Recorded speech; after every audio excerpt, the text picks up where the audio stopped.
everyone, welcome back. Today we are tackling a very abstract and fascinating topic, time. Why is it that some days feel like a year and some years feel like a day? That is the golden question, Jenny. Time is the only resource we can't buy more of, but our perception of it is very flexible. Today, we're going to talk about the science and the feel of time. We'll discuss why time seems to speed up as we get older, how different cultures view punctuality, and some great English idioms related to the clock. Let's start with a common feeling. When you're a child, summer break feels like an eternity. But when you're an adult, a whole year passes in the blink of an eye. Why? Scientists call this the Oddball Effect. When we are young, everything is a new experience. Our brains have to process a lot of new information, so time feels thick and long. As adults, we fall into routines. When life is predictable, the brain stops recording so much detail, and time seems to disappear. That's a bit scary, isn't it? If you want to slow down time, you need to break your routine and try new things, like learning English. Every new word you learn is a new landmark for your brain. This is a great curiosity for our international listeners. In the US, we are very clock-oriented. If a meeting is at 2 p.m., we arrive at 1:55 p.m. Being late is often seen as a lack of respect. Exactly. We call this monochronic culture. But in many other cultures, like in Latin America or Mediterranean countries, time is more fluid. They have a polychronic view. Relationships are more important than the clock. If you meet a friend on the street, you stop and talk, even if you are late for a meeting. It's a different mindset. Neither is wrong, but it's a huge source of cultural shock.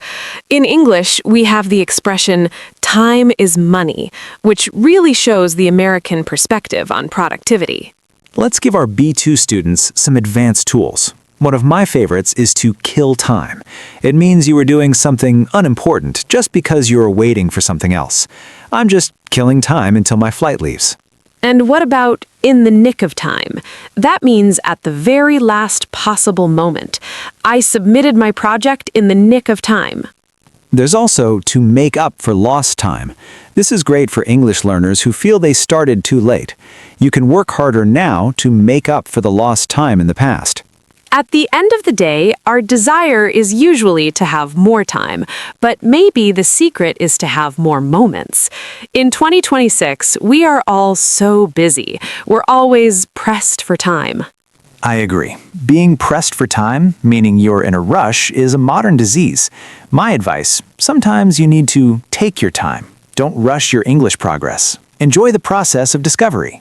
That's beautiful, Carlos. Time is a gift. Let's use it wisely.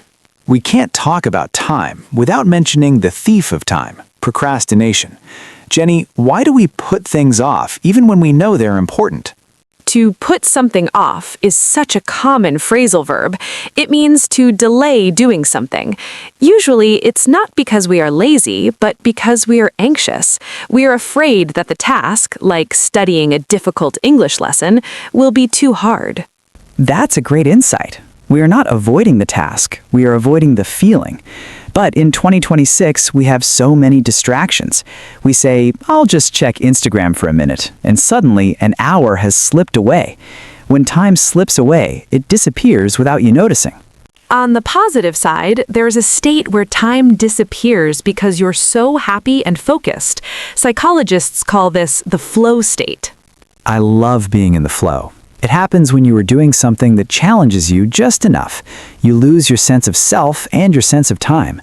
Have you ever been so into a book or a conversation that you forgot to eat? Exactly. That is the sweet spot of productivity.